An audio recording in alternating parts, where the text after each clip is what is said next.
And I left school and I didn't tell my grandmother where I was going. I told her, I'm going on a vacation, Grandma. Oh. She didn't understand. She was from Italy. I filled out the papers and said and lied that I was 17. I put on the paper. I was in 10th grade, still in high school. What's going through your head when you're heading towards that sand? Scared. Oh, we were scared. You know, we were all scared. You know, we're human beings. Life is good. We're safe, and at times it's very relaxing. That's what's so great about this country. But there's a reason all of what I just said is true.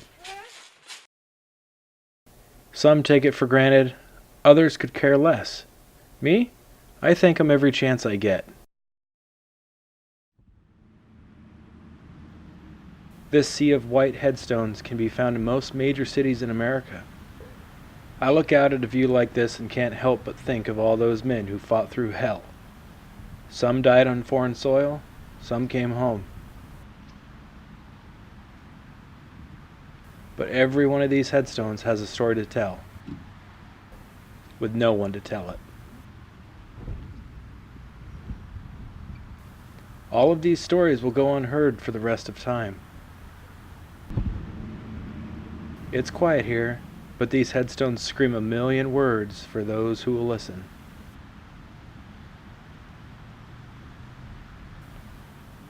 These were my heroes growing up. They didn't wear spandex, a cape. Hell, their underwear was underneath their pants. If it wasn't for the greatest generation, we would all be speaking Japanese or German. That's why telling the stories of those we have left is so beyond important to me. We are losing these heroes too rapidly. So my mission is to sit down with as many as I can, to let these unsung heroes have their chance to be heard, before it's too late. Do you remember what you were doing when you heard about the attack? Uh, we were playing out in the yard, I guess. I was just 10 years old, 10, 11 years old. No, about 12. And we were just playing out in the yard and we heard the whole thing and everybody got all excited and worried and etc. And then right away they started the blackouts and the army was there was army in every high school, in every one of the schools, high school, junior high schools. They stationed their guns and everything, getting ready. America did a great job getting ready for when the war started, and getting armed and in case the Japanese came to the mainland. So so like I say, I was still little, but kind of excited and worried about what was going on because we had night, it was blackouts and they had searchlights all over for Japanese planes in case they came this far. How did that make you feel? Were you angry when you heard about the attack? Or Oh, we were angry and very worried, you know, that they'd get here, that they'd come this far. You know, so we were worried and scared, really. What was were your parents? How were your parents reacting during the blackouts and things Well, like that? my grandmother raised us. Okay. Was raising. My mother and father were both gone. They both died young. So my grandmother raised us, and she was all worried too. But we were so little when it started that we really didn't understand what was going on until in the later years when we got a little older. Okay. So when did you graduate high school? I didn't. You did? Okay. No, in '44, I was 16, and in '44 the war was going on pretty heavy, and I was in the 10th grade in high school, and then I wanted to enlist because I enlisted like a lot of us Americans at that age. We wanted to save our country, and the people. So I I didn't tell my grandmother about it, but because she wouldn't let me anyway. So first I went to the Coast Guard to try and get in, and I was too skinny. They said I only weighed 120 pounds at that time. I was 16 years old and I only weighed 120 pounds. So the Coast Guard said, no, you're too thin. So I was worried. I didn't want to go into the Army. So I went over to the recruit station to get in the Navy. And they were in those years in '44, they were taking you. You could be half blind and they would take you. They had us show up about a week later. I went and they put us on a bus to San Diego, to boot camp in San Diego. And this was in about November of 1944. So we went to boot camp, and there was a lot of young men like myself. They were 16. When we got to San Diego, we went into the recruit in the area where we signed up and everything, and then they told us it was late. We went on a bus and it was late at night, and on the bus I met a friend. His name was Johnny Barbera, and he carried a little suitcase with a clarinet in it. So wherever we'd go, he'd take his little clarinet and he'd play music on the bus. And then we got to San Diego, and then we mustered in there, and they says, well, tomorrow we'll get you guys uniforms and get you suited up, you know. And that night in the barracks they put us in, you could hear a lot of sniffling, because a lot of 16-year-olds, and the first time they were away from home. I didn't have the problem because I had run away from home several times, and so I was used to being alone. But there were a lot of them that were first time away from home, so they were kind of sniffling, and you can hear that. And then we were in boot camp. The next day we got our uniforms, etc., and everything, and we started our training there in San Diego. At what point did it become real for you that you were in the Navy? I guess after a couple weeks in boot camp, then I realized, you know, we're getting ready for war, and we were supposed to have 10 weeks of boot camp. This was in the late '44, and that was a crucial time of the war. So instead of 10 weeks of boot camp, in 5 weeks they told us, hey, you guys are leaving, you know, to another base. In other words, we were being recruited. We caught a draft. And what they did, they would draft us.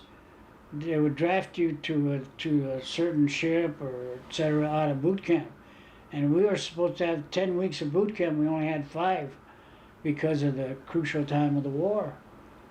So we went. So they took us to an army base there in San Diego, and we waited for a draft to see where they'd take us, because they needed men. They needed recruits in a lot of areas. So we got recruited on a tanker. We didn't know what kind of ship it was until we got there, but so they put us on buses there in San Diego in the army camp, and they took us to some secluded place in San Diego County somewhere, because we went through the little forest, etc., and there was a train waiting for us. And they put us on, talk about secrecy, and they put us on this train, and then they took us to Los Angeles. So on this train, all the way to San Pedro, and then we got off there, and then they put us in different ships, and I got on a tanker. They put me on a tanker there, so we were there in dry dock. It was in dry dock for about 2 weeks, I guess. They're finishing up the ship, getting it ready, and it was a tanker. So we went aboard, and then we left San Pedro. This was it was a, 44, 40, about December, about the end of December, January of 45, right in there. And and we left on the tanker and we went to San Francisco, and we loaded up with supplies in San Francisco with ammunition and a lot of ammunition, a lot of everything in San Francisco, and food, etc. And so we left San Francisco, but you didn't know what your destination was because everything was a secret. Now, did you have a preference? Did you want to go fight the Japanese, or did you want to go to Europe? No, I wanted to go where they sent me. I just wanted to go to where they sent me. Yeah, and so we went. It was pretty. Like I say, it was in 44, the end of 44, 45. So the war had already been going on for 3 or 4 years. The Japanese had invaded all the islands, and so we went on the tanker, and we left San Francisco, and we were out of San Francisco, maybe 150 miles or 200 miles, and there was a Japanese sub chasing us already. So they came that close to getting into the United States.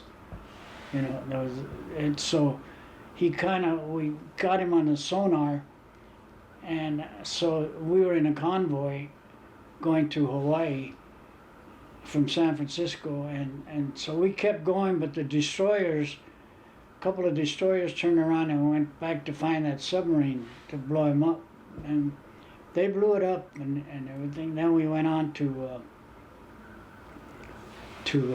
Hawaii, and it took us.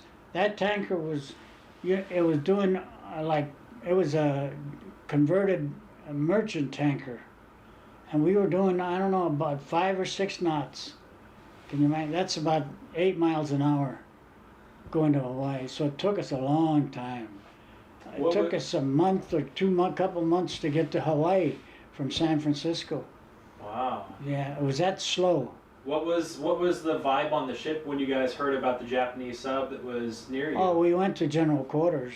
We all went to general quarters and kind of stood by, and then well, like I say, it was something. Most of us, it was our first time out to sea. Out in battle. So first we got seasick. Almost everybody gets seasick coming out of San Francisco because the water is so rough. The water is really rough coming out of San Francisco. So we all seasick and everything, but we went on, and then we went on to Hawaii, and we stopped there for not more than a week and everything. And at that time, they wouldn't let us go ashore in Hawaii, because there was a little ruckus going on between the Kanakis, which are Hawaiians, and the sailors. A little ruckus going on. A little drinking, a little fighting. Yeah. There was some of the sailors had taken the girlfriends away from the Kanakis, and so there was a little rumpus. And we were only there for 2 or 3 days. And then we left there and went to the island of Modmog, M-O-G. We went to the island of Modmog, where we went in, and they had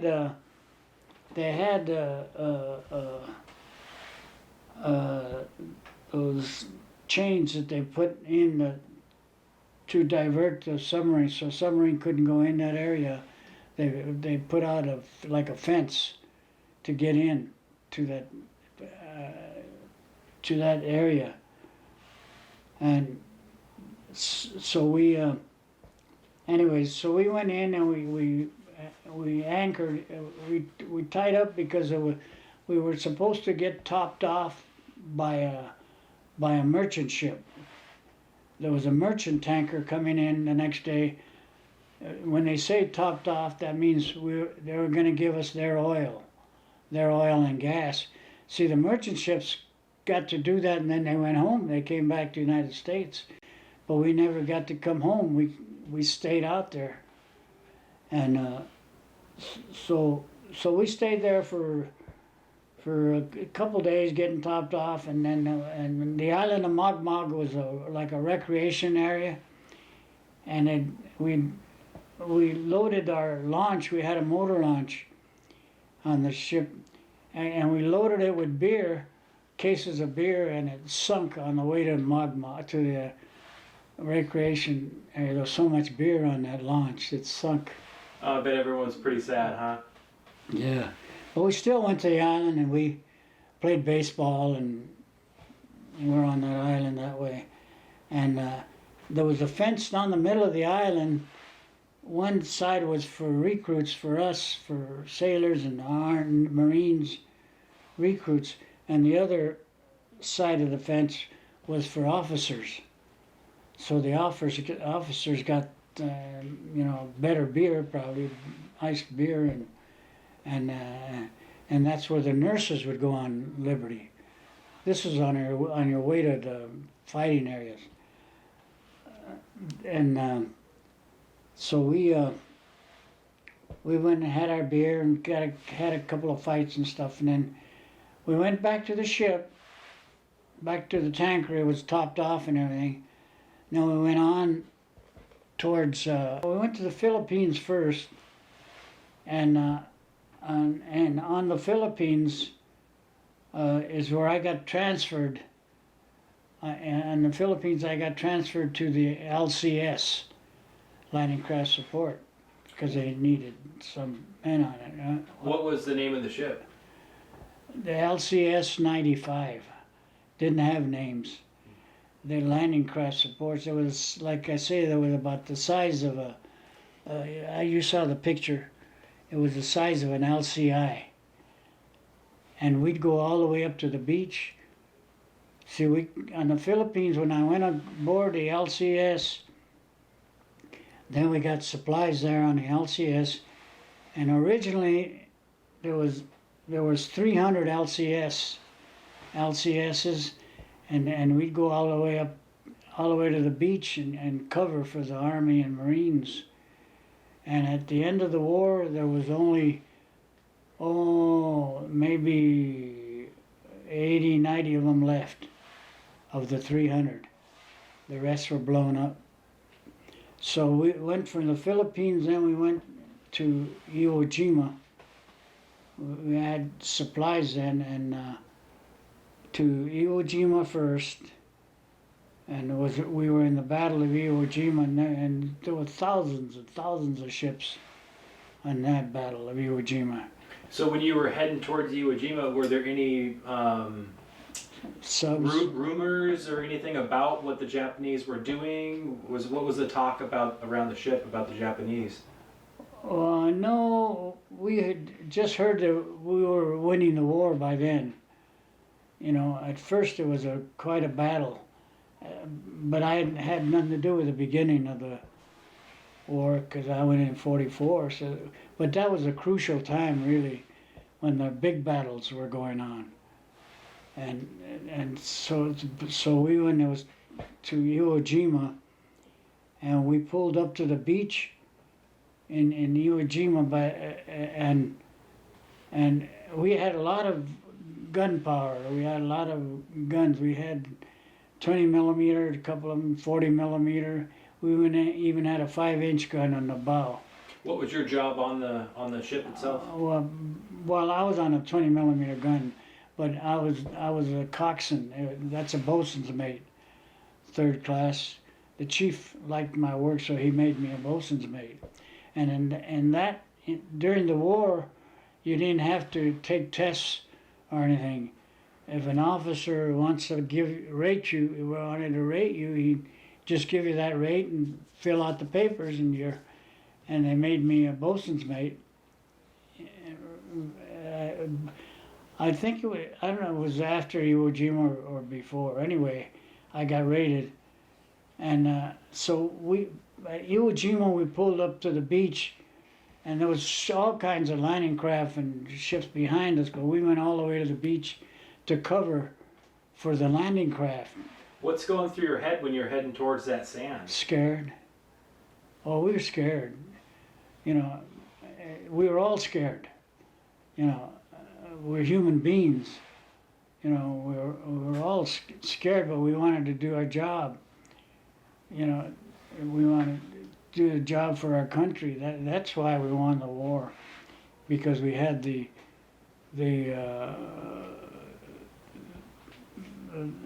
we wanted to save our country, and we went into Iwo Jima anyway, and I was on a 20 millimeter gun, and I was just shooting. There's a cliff there that they had to climb, and we were just shooting above the cliff, but that whole beach was full of dead bodies. That whole in Iwo Jima, and all Marines and soldiers that were landing, you know, to go on that battle. But that whole beach, and we were up on the beach, you know, covering for them, but it was still, they were getting killed as they landed in Iwo Jima. Were there dogfights in the sky above you? What was, kind of paint the picture of just what's in front of Well, you? it was a battle. It was a battle. There were Jap airplanes up. There was fighting going on all over. I think you've seen movies maybe of what was going on there. There's a lot of ships. By that time, there's thousands of ships we had. You know, when the war started, we were in bad shape, you know, because it was a surprise. But being Americans like we are, and we all love our country, right away we started building ships and planes, you know, Rosie the Riveter, and all these people started. We all got together and started these building planes and ships, and that's why we won the war, because we worked so. We were how should I put it? We worked close together. We're all Americans. We all came together to save our country. You had that pride. We had that pride, yeah, and right here, especially in the mainland, everybody worked together, no matter what color or race or everything. We were all one. We were all one person, and that's why we won the war, because we all joined each other or were close to each other, like one happy family, and that's why we started building ships and airplanes, and that's why we won the war. Otherwise, the Japanese would have kept coming. Yeah. So on the island of Iwo Jima, were you around? Did you see the flag being raised at all? No, we had backed off already. We were backed off and into the fleet, and then we were going to go to Okinawa from there. What did you guys? After the flag was up, after that happened and everything, then the convoys all started. Then some of the ships stayed there, but most of them turned around, and we all rendezvoused in convoys towards Okinawa. What was the feeling on the ship when you had heard the American flag had been raised on Japanese soil? We felt great. We felt good. We're winning the war. We felt, well, we're winning the war. And then we went to Okinawa, and in Okinawa we went all the way into Buckner Bay in Okinawa, and we're firing in there, and it's a bay like, and in there, like the skipper told us, don't any of you guys go swimming in here or anything. The barracuda are that fat, that big a diameter is a barracuda and stuff. So we didn't. Then we were winning that war in Okinawa, and we stayed there for a little while. What was your job there while you were in Okinawa? Just try and secure the bay. We stayed in the bay for a while to secure it, and we'd go. we were, we were, what we were doing was, one of the small boats, it wasn't a P boat, it was more of a launch, was going in the bay, just in that bay alone, and picking up the bodies of American bodies, you know, that had been killed. And they see, when the animals suck all the blood out of you when you sink in the water, and then you float. So we were, not me, but one of the boats was putting ropes around the bodies and taking them in, and they were putting the bodies in one pile. They cut their dog tags and put them in another pile. I'm sorry to say. So when that mother thinks she got her son back, I don't know. But that's what they were doing, taking all the bodies and just piling them up to bury them, and cutting the dog tags off and putting them in another pile over here. Then we went ashore with 45s looking for snipers at that time. So what was that like? You're heading towards the shore, actually. Yeah. What was going through your mind there? We were a little scared. That's when you saw, I think you've seen movies of them with fire, using fire to get them out of the tunnels. The Japs were all in tunnels. They were all underground in Okinawa. Their headquarters and everything was underground. They had already done that before we even invaded Okinawa.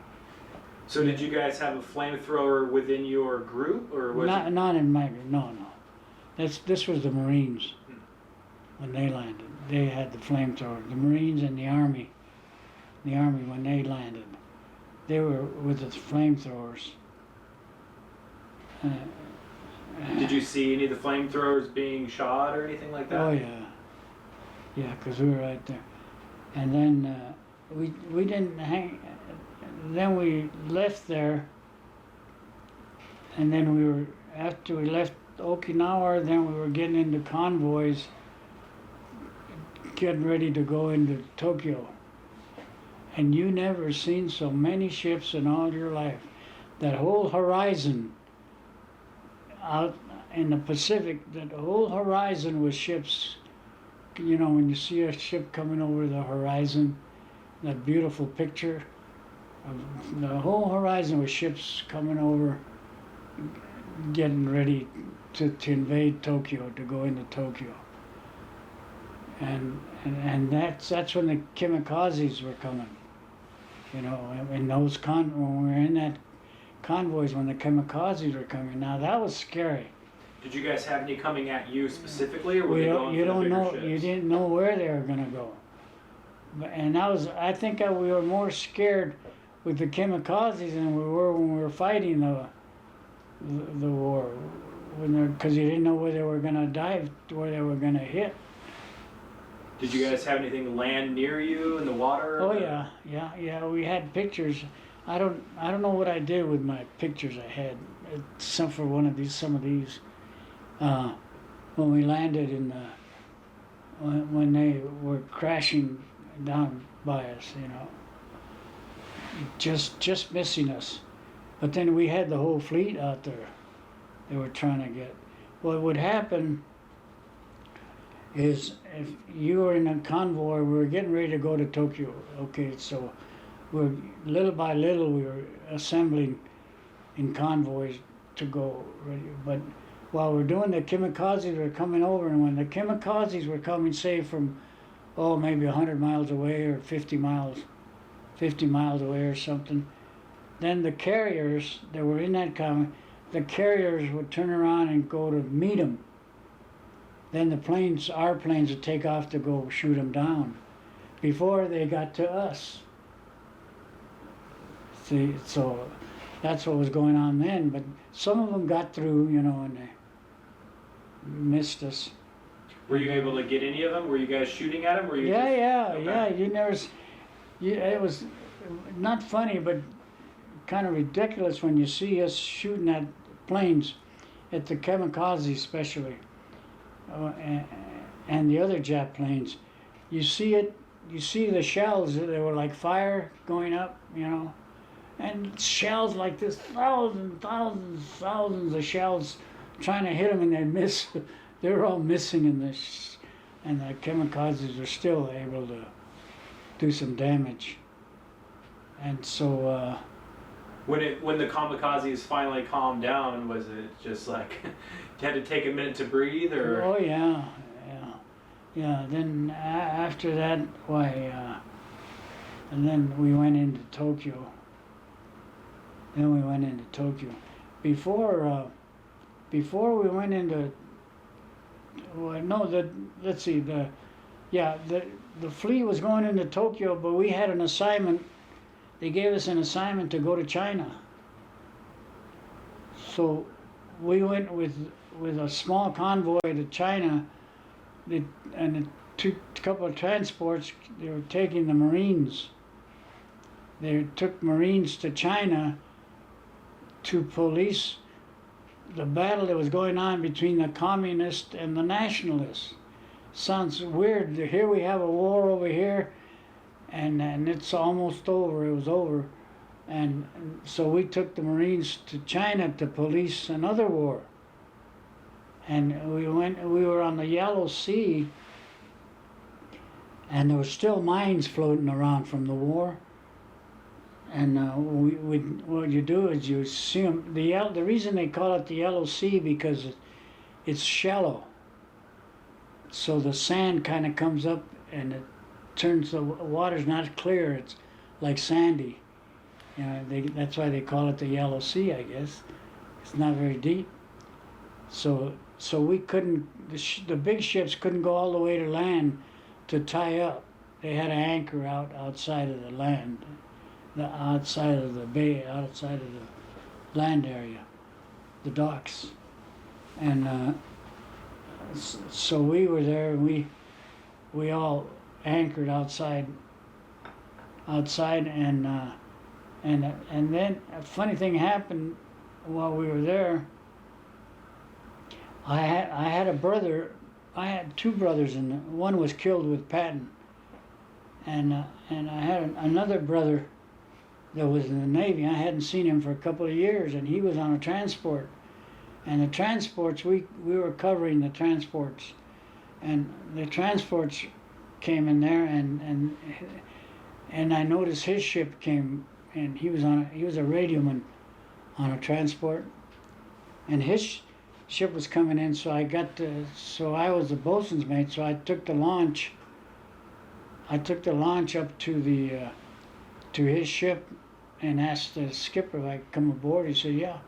So I went and I surprised my brother. What was that like, just seeing a familiar face? I hadn't seen him for a couple of years, and he had a big mustache and all that, and he never had him before. Oh, it was beautiful meeting, a beautiful surprise for both of us, really, because I hadn't seen him. And we came before we went in the service. When the war started, we were typical brothers. He was a couple of years, 2-3 years older than me.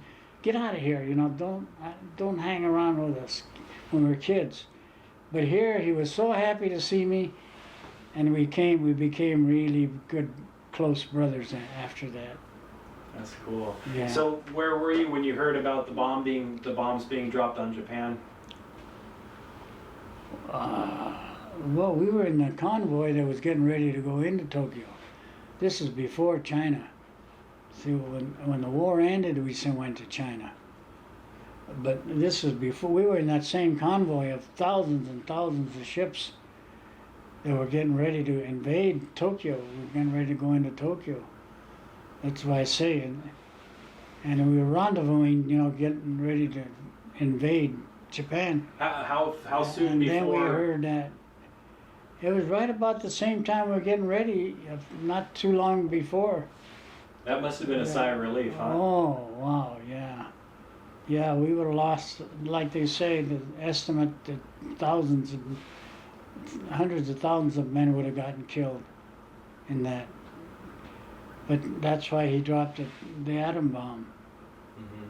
And then they dropped the bomb, and the war ended. Then we stayed there in we stayed there in Tokyo. I was too young. The older men with families got discharged first when the war ended. Got discharged first, and we were kind of in the last. So we stayed in Japan for, I don't know, 2-3 months before we got discharged. But we didn't. What we did was brought the ships home, brought the LCSs that were left home, back home into Portland. And so we went all the way back home, and on the way one of our engines broke down. So we got towed from Eniwetok to Hawaii, where they fixed that engine. And now the war had ended. The war ended already. They fixed that engine. I don't remember dates. They fixed the engine. Then we came back home, and we had to go to Portland. And the way you get to Portland on a ship is up the Columbia River.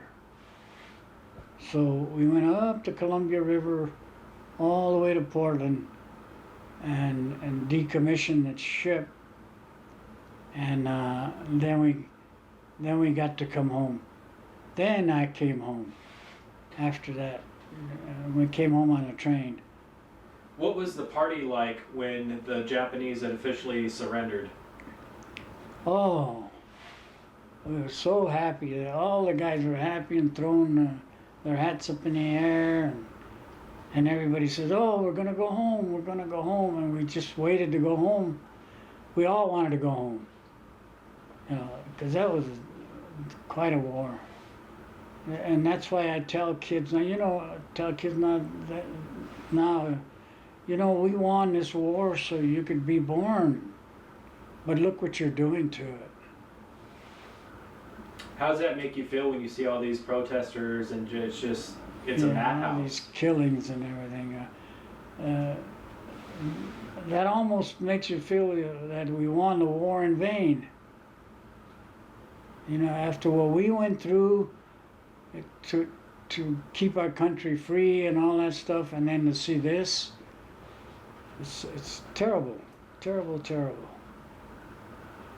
But I'm 91 years old, be 92 next month, and I guess just have to go with the flow. What was it like for that first reunion with some of the guys you used to serve with? Oh yeah, we started having our reunions. Well, when we were in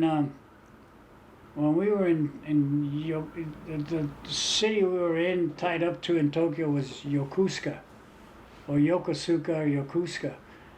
And I was a boatswain back then by the coxswain, and I drove the boat on Liberty to take these guys to Liberty in town.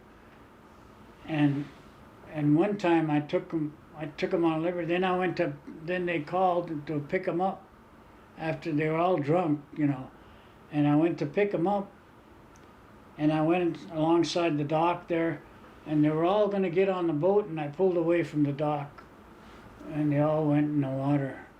All these drunks went in the water. And then years later, when we started having our reunions like this, they said, "Hey, Gordines, you're the guy that drops us in the water, aren't you?" I says, "Yep."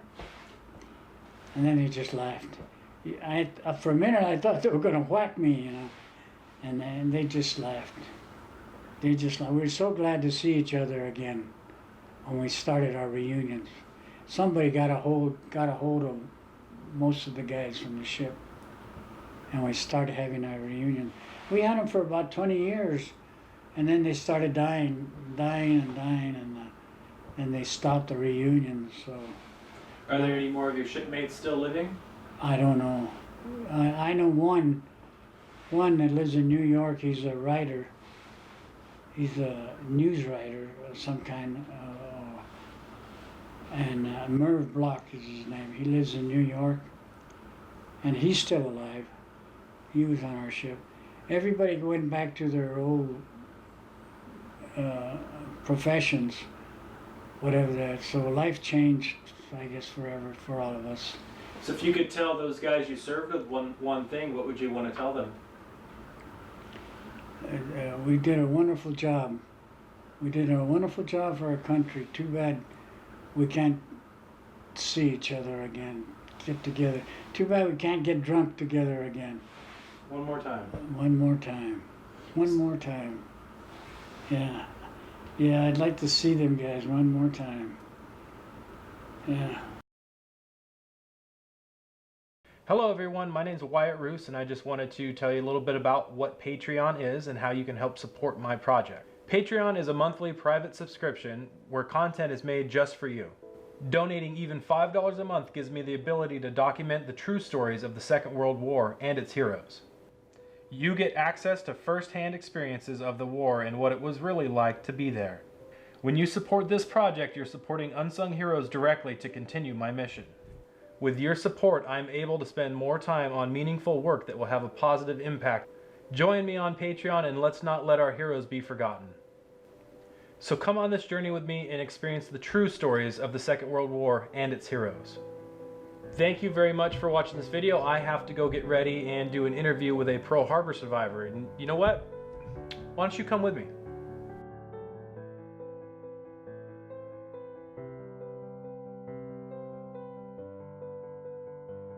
So I always start off my interviews asking where you were when you heard about Pearl Harbor, but you were actually there, weren't you? Right. Right, okay. Right aboard the West Virginia. So how did you not only survive Pearl Harbor and World War II, and then also you're what, 96? 97. 97. So how did you make it that long? My faith and trust in the Lord Jesus Christ. Wow. The power of the Holy Spirit is what guided me in everything I did and said. Wow. Thank you for taking your time out with You me bet. today. I appreciate it. You bet, Wyatt. Follow me on these interviews that will take you to the past through the eyes of these amazing veterans. For full interviews and to donate to Unsung Heroes Project, please visit the link below. Your donations, likes, and shares, and social media support are greatly appreciated. God, we don't know what our fate might be. We only ask that if die we must, we'll die as men would die, without complaining or pleading, safe in the feelings that we have done our best for what we know is right. Dear God, watch over us, our families, watch over us in the fire ahead, and with us now as we pray to you. Move out.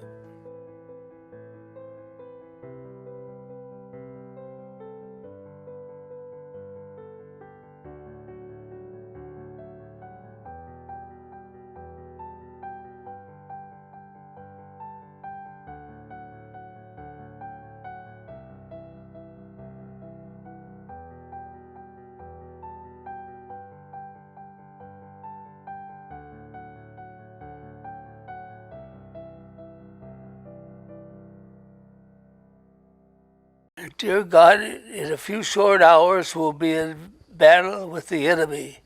We do not join battle afraid or ask for favors or indulgence. We only ask that if you would use us as your instrument for freeing the world. Dear God, we don't know what our fate might be. We only ask that if die we must, we'll die as men would die, without complaining or pleading, safe in the feelings that we have done our best for what we know is right. Dear God, watch over us, our families, watch over us in the fire ahead, and with us now as we pray to you. Move out.